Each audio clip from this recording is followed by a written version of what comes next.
Si nosotros, de hecho nosotros tenemos muchas epístolas, muchas cartas a diferentes iglesias en la Biblia, las que nos sirven de doctrina para nosotros como iglesia.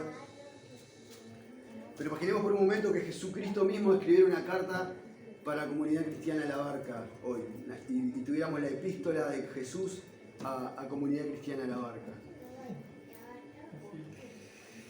Creo que tendríamos una emoción tremenda de saber que Jesús mismo fue el que escribió la carta y que dijo, bueno, esto es lo que quiero que lean hoy a la congregación de comunidad cristiana de la Barca, esta carta escrita por mí. De hecho ya casi que no estamos acostumbrados a pensar en cartas, porque con el tema de internet ya no existe la carta. Creo que aquí hace 15 años atrás, 20 años atrás, fueron las últimas cartas que algunos de nosotros podamos haber mandado incluso. Bueno, las muchachas de repente que escribían cartitas, que estaban más acostumbradas a eso, ¿no? Pero imaginemos que el Señor Jesucristo mismo nos enviara una carta para leer hoy a la congregación. Sería la epístola de Cristo a la iglesia o comunidad cristiana de la Barca. Hoy vamos a estar compartiendo una de las 7 cartas a las 7 iglesias de Apocalipsis. Cuando Jesús, el Espíritu, Juan estaba en el Espíritu del día del Señor, dice, en la isla de Patmos, exiliado por causa del Evangelio de Jesús, y el Señor mismo, Jesucristo mismo, es quien le habla y le pide que escriba estas cartas a cada una de estas 7 iglesias de la región de Asia Menor.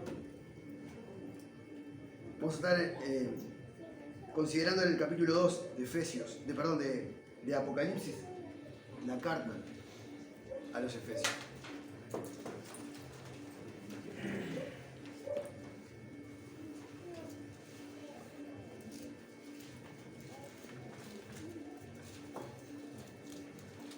Creo que si cualquiera de nosotros supiéramos que Cristo escribe una carta, aunque no nos las escribiese a nosotros, querríamos leer la carta que le escribió Jesús a otra iglesia, ¿no? Imagínate, Jesús le escribió una carta a la iglesia de tal lado. Yo estaría muchas ganas de leer esa carta. ¿Qué fue lo que Jesús mismo le dijo a esta iglesia? Bueno, esto pasa en estas 7 iglesias, ¿no? Jesús, en particular, a cada una de ellas les muestra o los desnuda o les da un resultado de la condición de la iglesia en particular, de cada iglesia. Obviamente entendemos que estas cartas fueron escritas para un público en particular, para una época en particular, para personas en particular, pero eso no inhibe que las características de esta iglesia se extienden y se pueden seguir extendiendo por el tiempo y las edades hasta llegar hasta hoy, sabiendo que las características de esta iglesia que el Señor reprendió y alabó en Éfeso, las podemos seguir encontrando, alabando en otras iglesias, pero también reprendiendo en otras congregaciones, y no solo en congregaciones, sino también en individuos en particular dentro de las iglesias, ¿sí? De hecho, se dice que esta carta también se puede utilizar para que cada una, personas individuales, puedan ver sus condiciones, ¿sí? a la hora de leer esta carta. Vamos a leerla en el nombre de Jesús, ¿sí? Capítulo 2, versículo 1 al 7 dice: escribe al ángel en la iglesia de Éfeso, el que tiene las 7 estrellas en su diestra, el que anda en medio de los 7 candeleros de oro, dice esto: yo conozco tus obras y tu arduo trabajo y paciencia, y que no puedes soportar a los malos, y has probado a los que se dicen ser apóstoles y no lo son, y los has hallado mentirosos. Y has sufrido, y has tenido paciencia, y has trabajado arduamente por amor de mi nombre, y no has desmayado. Pero tengo contra ti que has dejado tu primer amor. Recuerda, por tanto, de dónde has caído, y arrepiéntete, y haz las primeras obras. Pues si no, vendré pronto a ti, y quitaré tu candelero de su lugar, si no te hubieres arrepentido. Pero tienes esto, que aborreces las obras de los nicolaitas, las cuales yo también aborrezco.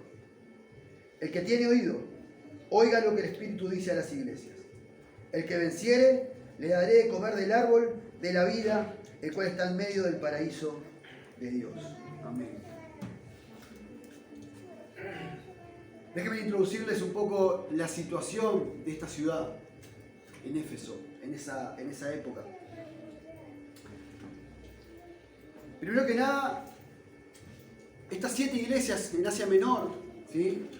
De hecho, el orden de las cartas, como Jesús le dice que las escriba Juan, podrían implicar que marcaban una ruta en la que la persona que iba a entregar esas cartas, ¿sí?, iba a andar. Porque de hecho, si miramos un mapa, podemos ver trazada una ruta entre ciudad y ciudad que es perfecta hasta el punto de, digamos, que sería un caminito que llegaría hasta la última iglesia. ¿Sí? De empezar en Éfeso, Esmirna, Pérgamo, Tiatira, Sardis, Filadelfia y la Odisea, todas es un caminito consecutivo para entregar las cartas. Hasta ahí vemos el orden del Señor. Y Éfeso era la ciudad más cercana a la isla de Patmos. Era la ciudad que sus costas daban al mar Egeo. Estaba más cerca de la isla de Patmos. O sea, iba a ser la primera a la que se le iba a entregar su carta. Por esta razón también Éfeso tenía puerto, tenía mercado, ¿sí? Había venta, compras, ¿sí? Justamente porque estaba próxima al mar y habían barcos arribando todo el tiempo, barcos saliendo, llegando mercadería, y había un centro comercial, no como el shopping, pero había un centro comercial, ¿sí?, donde la gente podía hacer mercado con lo que vendía y con lo que compraba, y ahí trabajaba mucha gente. En esta ciudad se adoraba a la diosa Diana, la diosa de la fertilidad. Esta era la casa, la cuna, digamos, de la diosa Diana. Diosa entre comillas, obviamente, ¿no? Esta diosa era la diosa de la fertilidad y por ende todo alrededor del templo abundaban los burdeles, ¿sí?, los prostíbulos, ¿sí? Y en estos prostíbulos estaban las sacerdotisas sagradas. Esto para que más o menos vayan tomando un paneo, vayan viendo un paneo de lo que era la ciudad de Éfeso. Imagínense, todo el tiempo marineros andando por ahí, entrando y saliendo, llegando, mucho mercado, ¿sí?, adorando y siendo idólatras, y la lujuria y la prostitución, la lascivia a flor de piel. Imagínense el descontrol que había en la ciudad de Éfeso. Imagínense la depravación que había en la ciudad de Éfeso, ¿sí? Tenemos una ciudad idólatra, una ciudad lujuriosa, ¿sí?, donde la carne abundaba por todos lados. Y en esta ciudad, Pablo llega con el Evangelio de Jesucristo. Imagínense cuando el Evangelio empieza a trastornar esta ciudad. De hecho, tanto es así que Pablo, esto lo podemos ver en el capítulo 19 del libro de los Hechos, cuando Pablo empieza a hacer los primeros trabajos evangelísticos en la ciudad de Éfeso, los plateros que hacían templecillos de la diosa Diana estaban enojadísimos, se juntaron entre ellos. ¿Para qué? Para tratar de sacar a Pablo de ahí. ¿Por qué? Porque les iba a arruinar el negocio. Porque imagínate, Pablo viene trastornando todas las iglesias, toda la región de Asia Menor, él con el Evangelio. Y llegó a Éfeso, donde la diosa Diana es la patrona de este lugar, digamos. ¿Sí? La cuna de la diosa Diana es esta ciudad. No podemos permitir que Pablo venga con el Evangelio de Jesucristo a trastornar. Y encima, dice, nos va a arruinar el negocio, porque no nos da poca ganancia. Imaginémonos, en un lugar donde arribaban personas todo el tiempo en barco, ellos lo que hacían era hacer souvenirs, como hace cualquier persona que de repente en un lugar turístico que te vas a llevar, un llaverito, una cosa. Ellos lo que hacían era eso. Y claro, les daba ganancia porque todos los que iban ahí iban por el mercado, pero también usaban esto como excusa por las sacerdotisas sagradas, ¿sí? Y la inmoralidad era evidente, ¿verdad? Que todo el mundo estaba haciendo cualquiera en la ciudad de Éfeso.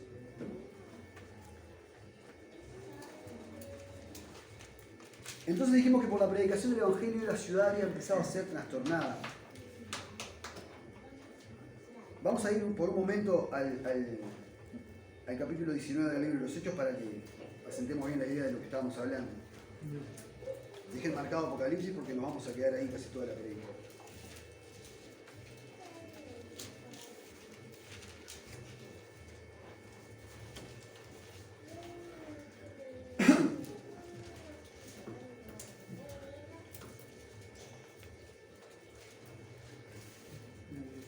19 al 23 vamos a leer.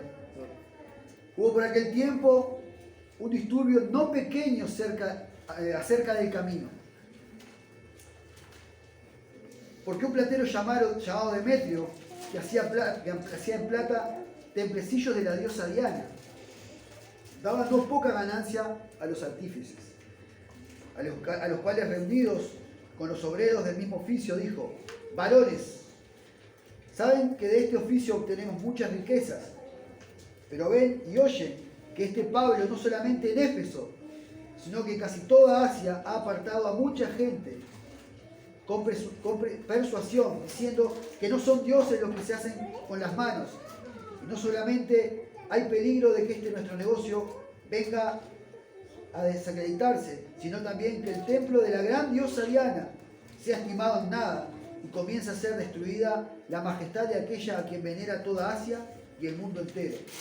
Cuando oyeron, se llenaron de ira y gritaron diciendo: grande es Diana de los Efesios. Ahí ven el nivel de idolatría que tenían. Más adelante, a Alejandro, ¿sí?, uno de los discípulos, de los que estaba con Pablo, les dice, descubrieron que era judío, y dice que estas personas gritaron por 2 horas de corrido: grande es Diana de los Efesios. Eso lo vemos un poquito más adelante, en el versículo 34. Pero cuando conocieron que era judío, Alejandro, todos a una voz gritaron casi por 2 horas: grande es Diana de los Efesios. Imagínense, una multitud gritando por 2 horas: grande es Diana de los Efesios, grande es Diana de los Efesios. El nivel de idolatría que había en este lugar. Pero ahora Pablo llega con el Evangelio y claro, empieza a trastornarse todo de tal forma que el versículo 19 del capítulo 19 vemos a estas personas que habían estado practicando la magia, vendiendo y quemando libros de gran precio, libros de magia de gran precio. Imagínense todo lo que de repente, capaz que vos te remontás a tu comienzo en el camino y cuántas cosas vos tiraste, dejaste de lado, dijiste cosas que eran realmente preciosas para vos, que tiraste, ¿sí? O que, no te voy a decir quemaste, quizás sí, quizás hasta imágenes, ¿sí? De esta misma manera, cuando el Evangelio llegó a la ciudad de Éfeso, estas personas que practicaban la magia quemaban sus libros. Ya se habían vuelto al Señor. Y claro, los plateros vieron esto y dijeron: bueno, se nos viene la noche, acá se nos arruina el negocio.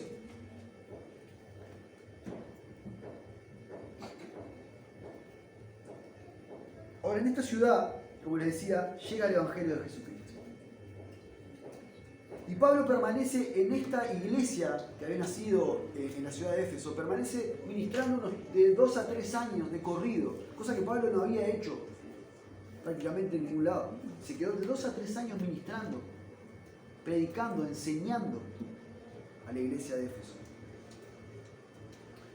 No solamente esto, sino que Pablo, al momento de él tener que irse, deja a su siervo o a su discípulo, de confianza, Timoteo. Timoteo ministrando en lugar de Pablo. De hecho, si vamos al primer capítulo de Timoteo, vamos a ver que Timoteo estaba en Éfeso. Ahora, Pablo les había evangelizado, los había estado ministrando por 2 o 3 años. Había dejado a Timoteo para que siguiera ministrando. No conforme con eso, Pablo después le envía 2 cartas a Timoteo para que siga ministrando esta ciudad. 2 cartas pastorales para que él pueda seguir ministrando con eficacia esta ciudad. Y por si esto fuera poco, después el mismo apóstol Pablo dirige la carta a los Efesios. Y ahora, creo que no tenían carencia, no eran carentes en la doctrina los efesios. Pero las personas de Éfeso podían decir claramente que conocían la doctrina de Cristo, que estaban bien cimentados en las enseñanzas de Pablo, que eran las enseñanzas de Jesús. Pero a pesar de todo esto, el mismo Señor Jesucristo decide utilizar al apóstol Juan para todavía dedicarle algunas palabras a la iglesia de Éfeso.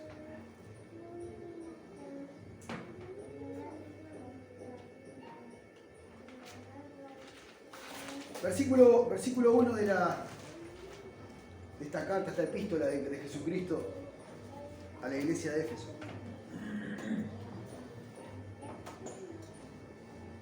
Escribe al ángel de la iglesia en Éfeso. Sabemos que el ángel de la iglesia, el pastor de la iglesia, una de las 7 estrellas que el Señor tiene en su diestra. Eso es impresionante.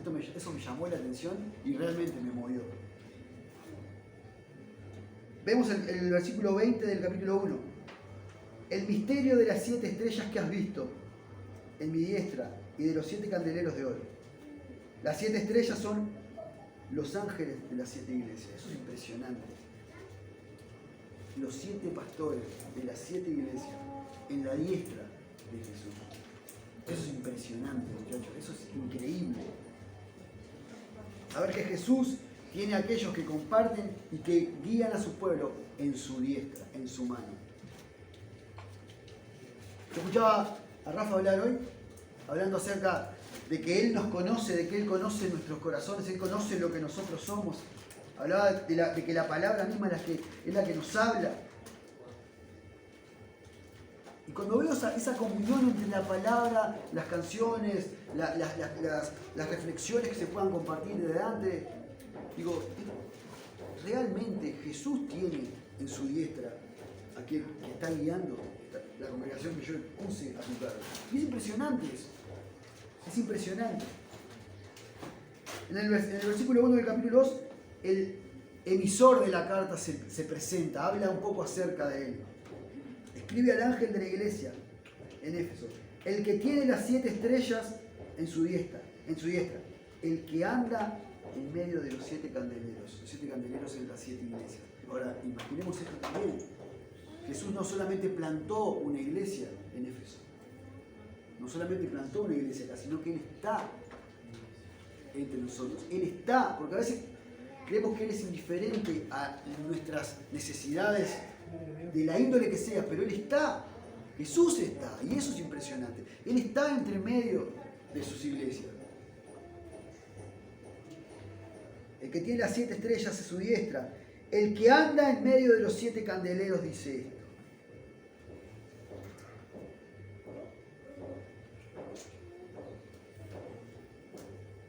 Una de las cosas que me llamaba la atención también en este pasaje,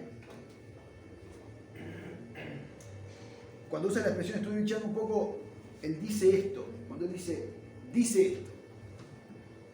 esto. En la Septuaginta, la traducción del griego, de la versión del Antiguo Testamento hebrea, es la traducción al griego. Dice esto es equivalente a así dice el Señor.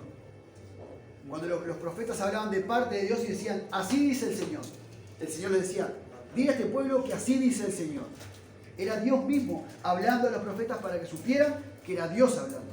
Y hace alusión a exactamente la misma palabra. Cuando el Señor Jesús dice esto, es como si estuviera diciendo, así dice el Señor. O sea que cuando Jesús está hablando a la iglesia, está hablando Dios mismo. Cuando Jesús habla, Dios habla. Ahora Dios mismo está hablando a esta iglesia.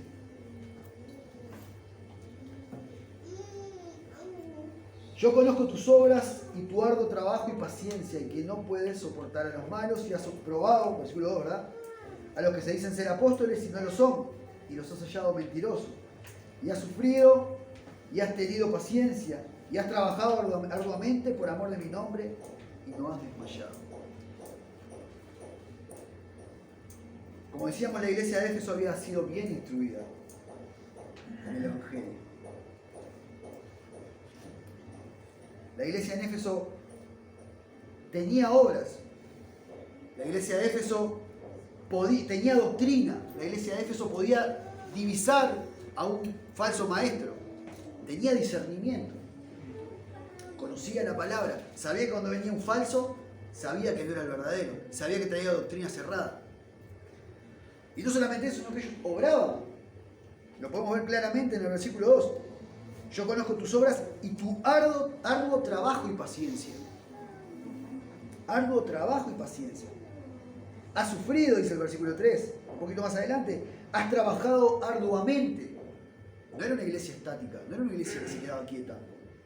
O sea, tenemos una iglesia bien adoctrinada, bien cimentada en la palabra, bien cimentada en Jesús. Una iglesia que sí estaba obrando. Una iglesia que conocía y podía divisar y descubrir un falso maestro antes de que entrara a la congregación. Lo podían escuchar hablar y podían decir, este no es bueno. ¿Sí? Habían sido enseñados por Pablo, pastoreados por Timoteo y bombardeados de montones de cartas de Pablo para que puedan seguir funcionando. Pero Jesús les dice, yo conozco tus obras.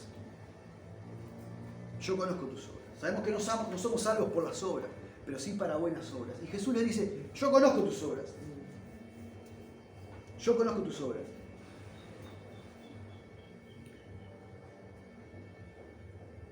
De alguna manera a nosotros nos tendría que dar una especie de tranquilidad. Recordemos cómo empezamos al comienzo. Si Jesús escribiera una carta a comunidad cristiana en la barca. Jesús conocía las obras de los efesios, pero también conoce las obras nuestras. Él conoce tus obras. Él conoce mis obras.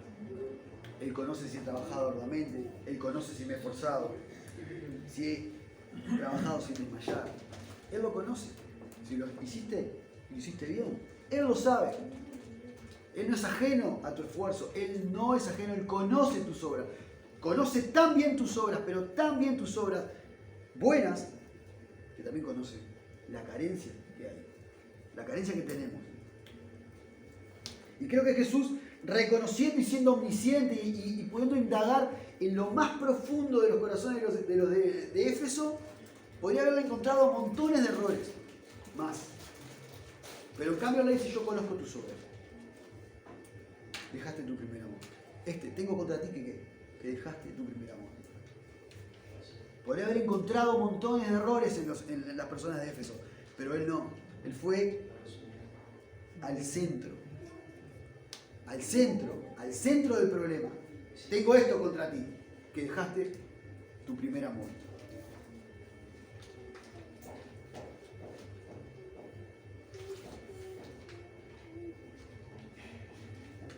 Tremendo. Mis hermanos, nosotros, de hecho, lo que hablaba Rafa, a mí no me extraña, pero ver sillas vacías a veces preocupa. Ver sillas vacías que no tienen, o sea, que no hay excusa válida para decir no vine, no fui. A veces preocupa. Nosotros tenemos que exhortarnos, tenemos que alentarnos al amor y a las buenas obras. Acá, cuando estamos en comunión, cuando estamos juntos.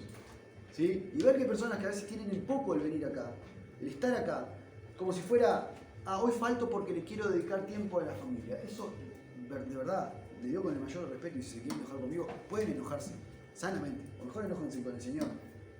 Es una tontería, porque no hay cosa más linda que poder pasar el día de reunión de iglesia, como cuerpo, con la familia, en este lugar. Somos, de verdad, tenemos que ser alentados y alentar a otros. Cuando vos no venís, capaz que no estás alentando a uno, vos tenés la posibilidad de hoy alentar a una persona a las buenas obras, al amor y a las buenas obras. Y no lo hiciste. A veces pensamos, queremos ser alentados, quiero ser exhortado, quiero que me alienten a la buena obra, pero muchas veces sos vos el que tenés que estar acá, de repente con una palabra, compartiendo con un hermano y exhortándolo a que no le aflojes, no bajes los brazos. Sigue adelante. Eso obviamente lo vemos en Hebreos 10:25, lo conocemos todos, casi que de memoria. Una de las razones entonces por las que nosotros nos congregamos justamente también es para poder alentarnos al amor y a las buenas obras.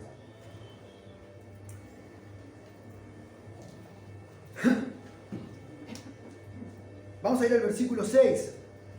Vamos a saltar al versículo 6 antes de seguir con el versículo 4 y el 5. Así seguimos viendo lo que Jesús alababa de los de Éfeso.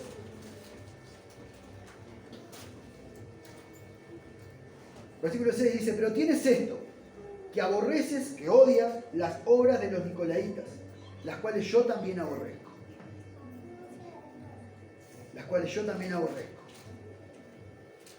Los nicolaitas eran una secta que justamente estaba en la ciudad de Éfeso. Y ellos, una de las cosas que decían era que no, todo lo que hacían con el cuerpo no afectaba el alma de la persona. ¿Sí? De hecho, una de las cosas que me llamó la atención es que, digamos, el primero de los nicolaitas, digamos, fue Nicolás, uno de los 7 diáconos de la iglesia en Hechos. Cuando los discípulos, los apóstoles, como se acuerdan que estuvimos compartiendo el viernes para los que no estuvieron, estuvimos hablando de los esenciales, de las cosas fundamentales, y hablamos de la oración. Antes de cualquier cosa que pareciera urgente, primero la oración. Los apóstoles lo que habían hecho era, al ver que la necesidad del pueblo crecía, ¿sí?, de ser atendida a las mesas, le pidieron a los apóstoles que solucionaran el problema, y ellos le dijeron, no es justo que nosotros dejemos la oración y la palabra. Busquen entre ustedes a 7 diáconos, que los sirvan. Bueno, uno de estos 7 diáconos fue Nicolás, y ahí comenzó, en adelante, ¿sí?, se ve que Nicolás se desvirtuó y nació esta secta.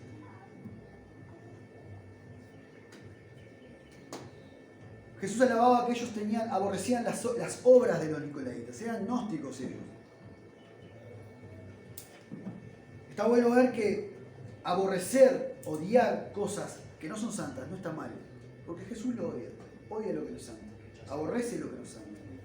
Yo sé que la palabra odio suena fuerte, pero Jesús odia lo que no es santo. Él no tiene comunión con eso y quiere que nosotros no la tengamos tampoco. De hecho, los efesios lo que hacían es no soportaban a los malos. Hoy en día es tan peligroso, incluso dentro de las iglesias, que se dejan inundar o de a poquito se empieza a solapar, a aguantar a tolerar algunas cosas malas. Ah, bueno, pero viene así, bueno, vamos a tolerarlo porque él... No. Ellos, los efesios, no soportaban a los malos y no se aguantaban las obras de los nicolaitas. Y Cristo tampoco lo hacía y los alababa por eso. Imaginémonos esto en una ciudad como Éfeso, en la que estaba llena de inmoralidad. Esto, para ellos, los nicolaitas era algo buenísimo vivir en Éfeso. Por eso justamente ellos eran inmorales, sexualmente hablando. ¿Sí? No les importaba. Ellos lo hacían con libertad. Y de hecho querían que los cristianos lo hicieran también con libertad. Y trataban de ¿qué? De meterse y de llevar eso dentro de las iglesias, obviamente. Los de Éfeso dijeron, no, esto acá no, a otro lugar con eso. Y Cristo los alababa justamente por eso. Ellos podían llegarse a las sacerdotisas sagradas y no sentir ningún tipo de remordimiento ni nada por eso.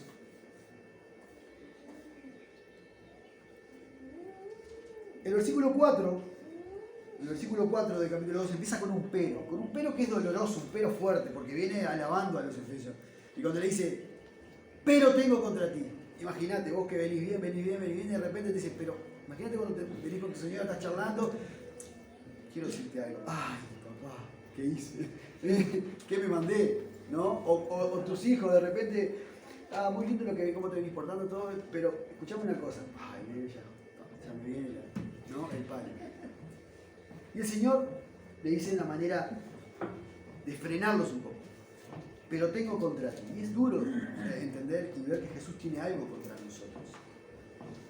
Pero tengo contra ti. Súper incómodo, como ponía acá, incómodo, doloroso. Ellos habían dejado su primer amor. Ellos habían guardado la inmoralidad, ellos tenían una buena doctrina, pero habían dejado lo que eran del principio. Ahora yo no te voy a decir a vos, no te voy a preguntar a vos ni siquiera. Tu primer amor con Cristo, las obras que hacías al principio. No te voy a preguntar cuál era, ni te voy a preguntar porque es tu corazón, sos vos con el Señor, cómo obrabas con el Señor. Porque hay muchas cosas que podemos seguir haciendo, pero no con el amor centrado donde tiene que estar, y con esa pasión, esa necesidad, y sin medir muchas cosas que hoy medimos y pesamos para orar y no orar, porque si hago o no hago, porque si quiero o no quiero, si dijo o no dijo, si vino o no vino, no. ¿Vos te acordás cuando arrancaste en el camino? Cuestionabas todo tanto, te preguntabas todo tanto para ir y decir, hey, falta esto en la iglesia, yo voy, me quiero hacer. Hacemos una jornada, nos juntamos todos mañana. Mañana hay que darle de comer al barrio, vamos todos. ¿Quién no puede estar? Qué pena que no puede venir, vos, está buenísimo. ¿Ustedes se acuerdan de eso? Las propartidas de comida en la camioneta. ¿Se acuerdan? Los que tuvieron la bendición de poder estar. El comedor, el darle la leche a los gurises, la escuelita, el pintar una pared, el barrer un poco, lo que sea. ¿Se acuerdan de eso? ¿Lo recuerdan? ¿Se acuerdan con el amor que lo hacían, con el gozo que lo hacían, su corazón desbordado de alegría por estar compartiendo con personas, haciendo lo mismo, siguiendo lo mismo, pensando en lo mismo? Había tanto drama, había tanto problema.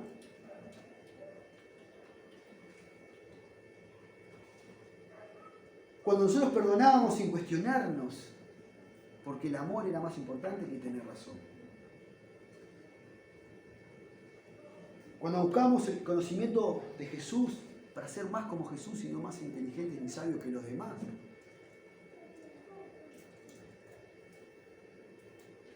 Los efesios, los de Éfeso se habían apartado del primer amor, se habían alejado de aquel primer amor. Ellos tenían doctrina, ellos sabían, ellos entendían todo. Pero ellos lo hacían de una manera mecánica, fría, calculando, sabiendo, entendiendo la doctrina, sabiendo cómo tengo que conducirme y comportarme en la iglesia. La tenían clarísimo. Pero ya no había pasión, no había ese amor, ese motor que los enfocaba hacia Jesús.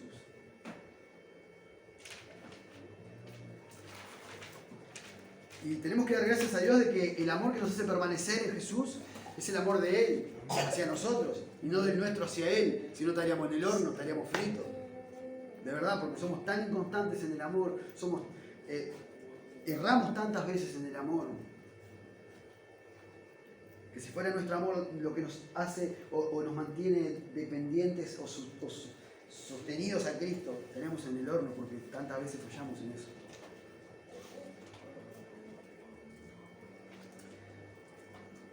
Ahora bien, yo no puedo decirte a vos ni obligarte a decir, hey, perdiste el primer amor. Pero si entendemos que Jesús es quien envía su palabra a su iglesia, a su congregación, tenemos que abrazar la bandera y mirar hacia adentro y decir, sí, hay muchas cosas en las que ya no te sirvo como antes, ya no soy el mismo cristiano del comienzo. Sé que pasó el tiempo y a veces parece que la caparazón, la cáscara se empieza a endurecer con el pasar del tiempo, pero el Señor nos llama justamente y nos sacude el piso así de, ustedes conocen, entienden, saben, comprenden, gracias a Dios tienen sana doctrina, buena palabra, tienen comida buena para alimentarse. Pero con eso no basta, no podemos estar acá adentro. Vos, de hecho, de verdad, lo demuestra la falta de... Sí, gracias a Dios que somos unos cuantos dentro de todo, pero tengo entendido que han pasado un par de domingos que hemos estado medio brava la cosa, ¿no? De gente falta, ¿no? Ahora, si Dios está interesado en que nosotros miremos y conozcamos y aceptemos la condición de nuestro corazón, no porque Él no la sepa, sino porque nosotros tenemos que saberlo. Recordemos cuando el Señor le pregunta a Pedro, Pedro, ¿me amas? No le dice, Pedro, ¿querés seguirme, Pedro? Pedro, ¿te gusta cómo predico? Pedro, no, Pedro, ¿vos me amás? Sí, sí. Pedro, ¿me amás? Sí, sí. Pedro, ¿me amás? Y Pedro se entristece. El Señor realmente quiere que nosotros veamos la condición de nuestro corazón, porque Él ya la conoce. Por esta misma razón, Dios le dijo a Caín, Caín, ¿dónde está tu hermano? Caín, ¿qué hiciste? Caín, mirá que el pecado está a la puerta y codicia. Ojo, Dios no sabía dónde estaba su hermano, Dios no sabía lo que había hecho Caín con su hermano. Claro que sí. Lo único que quería era que viera que él iba a terminar haciendo las cosas mal y que iba a pasar lo que pasó. Solo quería que Caín viera su corazón. Y es lo que Dios está interesado. Dios nos envía información para que nosotros hagamos algo con la información que Él nos mandó. Y Él nos dice, hey, dejaron su primer amor. Y con esta información que nosotros tenemos que pasarla por nuestro corazón y decir, hey, sí, es verdad, Señor. Yo dejé mi primer amor. Yo no soy el mismo principio. Yo ya no sirvo como antes. Yo ya no. De hecho, una iglesia estática, una iglesia que se queda, una iglesia que siempre está a medias tintas. Es real, es real. ¿Por qué este barrio no está siendo mejor servido? ¿Por qué este barrio aún no estamos metidos en el servicio? ¿Por qué este barrio no ha sido evangelizado? ¿Por qué este barrio no tiene una leche en la puerta para abrirse todos los domingos? ¿Por qué este barrio no lo tiene? No lo tiene por culpa del barrio, no lo tiene por culpa de Cristo, lo tiene por culpa nuestra. Y eso es algo que tenemos que entender. Porque hemos dejado el primer amor. Porque hemos dejado el primer amor. Entendemos cómo funcionar, pero no funcionamos con amor. No funcionamos como tenemos que funcionar. Y Pablo y Cristo se lo hacía saber a los de Éfeso. En el versículo 5 nosotros tenemos el remedio a este problema que estamos presentando para las iglesias y para la iglesia venida. Jesús le dice, recuerda por tanto de dónde has caído, recuerda lo que eras y comparalo con lo que sos hoy. No te dice, recordá de dónde te rescaté, no, dice, recuerda de dónde has caído, donde yo te puse, donde tú estabas, cómo te caíste desde ese amor, de las primeras obras que habías hecho. Recordá lo que eras, ¿sí?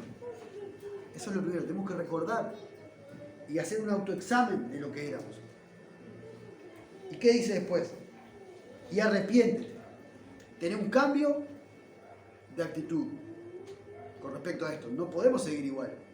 Porque si yo reconozco que he dejado el primer amor, pero no me arrepiento y no cambio mi actitud, no me arrepentí. Recordá de dónde has caído. Arrepentite y hacer las primeras obras. Aquellas obras que hacíamos al principio. Aquellas obras que eran obras de amor. Obras que nos movían a servir, que nos movían a predicar, que nos movían a llevar a Jesús. Cristo nos plantó en este lugar. Jesús nos abrió las puertas de este lugar. Nosotros tenemos que servir con ese amor que servíamos desde el principio. Hacer las primeras obras, mis hermanos, yo espero que esto pueda mover nuestros corazones a obrar para Jesús. A orar como Jesús, que seamos una iglesia que ama, que se ama, que tiene comunión entre sí y que pueda servir junto en comunión, en el lugar donde el Señor nos puso.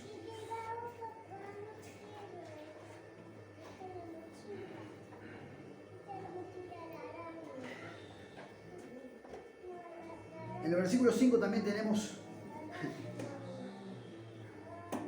una dura exhortación o un duro despertarnos a nosotros de si no hacemos lo que el Señor nos manda hacer, que es arrepentirnos y hacer las primeras obras. Y dice así, pues si no, el versículo 5, la parte B, digamos, después del punto y coma, pues si no haces como te dije, vendré pronto a ti y quitaré tu candelero si no te hubieras arrepentido. Ustedes ven muchas veces las iglesias que se cierran. Se cerró la iglesia. Desapareció del lugar. Y no solamente que la iglesia cerró, sino que Jesús se fue. Y si Jesús no está, somos un grupo de personas que venimos a pasar un rato. Podríamos hacer un asado que sería lo mismo. ¿Recuerdan la prédica del domingo que me tocó compartir? Juan 15:5. Separados de ti, no podemos hacer absolutamente nada. Eso es lo que pasa. Si no haces como te dije, vendré pronto a ti y quitaré tu candelero de su lugar. Adiós, iglesia. Se cierra la puerta. ¿Para qué estamos? ¿Va a estar así? Cerramos.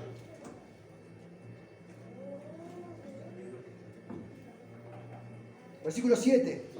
El que tiene oído, oiga lo que el Espíritu dice a las iglesias. Al que venciere le daré de comer del árbol de la vida, el cual está en medio del paraíso de Dios. Amén. Al que venciere le daré de comer del árbol de la vida, el cual está en medio del paraíso de Dios. Es hermoso. Tener toda una vida de servicio en amor. Sé que vamos a tratar, vamos a volver a pedir la exhortación esa. Hey, miren hacia atrás y vuelvan a hacer aquello que dejaron con amor y por amor. Es el amor que, como decía un pastor, es el amor que despierta todos los amores. Si yo no amo de una manera perfecta no porque me voy a equivocar, pero si yo no busco agradar a mi Señor por amor de lo que Él hizo en la cruz, lo compartía Rafa también cuando me hablaba de la cena. Nosotros no somos perfectos, no podemos ser perfectos nunca para participar de eso. Vamos siempre a venir de alguna manera o rengueando, o medio sucios por acá, o se me ensució acá, y vamos a tener que ir donde el Señor y poder mirar al sacrificio de Jesús en la cruz y gozarnos en eso, ¿sí? Y tener comunión entre nosotros. Pero mis hermanos, es necesario que miremos a las obras que hacíamos al principio y ver si las estamos haciendo hoy, si tenemos el mismo amor que teníamos cuando recién comenzamos en el camino y hacíamos esas obras. No se malinterprete lo que voy a decir, que no precisamos entender mucho, solo queríamos servir al Señor. No precisamos entender todo, pero queríamos, con lo poquitito que teníamos, queríamos servir al Señor. Vimos en la carta de Hechos, si no me equivoco, Apolo tenía solamente el bautismo de Juan y él estaba enloquecido por predicar en Éfeso. Y lo agarraron, Priscila y Aquila, y dijeron, no, es por acá. Él tenía eso nomás, pero él estaba enloquecido, quería predicar a Jesucristo. ¿Verdad? Hermano, no tengo mucho más para compartirles. Y creo que esto es algo más para que cada uno pudiera meditar con el Señor, reflexionar si está andando en el amor del comienzo. Y si no, tenemos el remedio, arrepentite. Y hacer las primeras obras. No tiene ciencia, acá no hay magia. Es arrepentirte, cambiar la actitud y hacer las primeras obras. La iglesia tiene que funcionar en amor, la iglesia tiene que caminar. Estamos acá como cuerpo y tenemos primero que nada, acá es como si no nos amamos entre nosotros, ¿a quién vamos a ir a amar? ¿Verdad? Tenemos que amarnos entre nosotros. Obviamente vamos a tener inconvenientes y problemas, roces, sí, pero hay que amarse, hay que solucionar los dramas. Y salir a servir al barrio. Hablamos y oramos el viernes de pedir oración por poder dar una leche, una merienda, una comida al barrio. Y es el gancho más efectivo que tenemos para traer gurises y para que se acerquen a la iglesia y que vean que somos personas comunes y corrientes, que se arrimen, que vean, que estén acá, ¿entendés? Que sientan este lugar como la iglesia del barrio. Y cuando tengan una necesidad, no salgan corriendo para la boca, que vengan corriendo para la iglesia. Cuando tengan un problema con los padres, que no salgan corriendo para cualquier lado, para drogarse o para hacer lo que pinten. Que vengan para la iglesia. Que puedan encontrar un amigo acá en la iglesia y digan, vos te he hecho pedazo, loco. O te olvidás cuando vos viniste hecho pedazo. O se olvidan cuando vinieron mal. O se olvidan. Yo no me olvido, de verdad no me olvido cómo estaba, cómo vine al camino. Y el trabajo en amor que hicieron mis pastores al comienzo, yo no me olvido. Y es duro olvidarse, y es duro pasar por alto todo eso y dejar el amor del principio. De esa misma manera, las personas que están afuera precisan de ustedes, precisan de mí, así como nosotros precisamos de nuestros pastores del comienzo o nuestros pastores del día. Es necesario, que meditemos en esto. Como les decía, esto es una epístola, una carta de Jesús a la iglesia. Tenemos 6 más después para leer, si quieren las podemos leer a medida que pase el tiempo. Pero esta carta de Jesús a la iglesia, yo le pondría que hoy es la carta de Jesús a comunidad cristiana en la barra.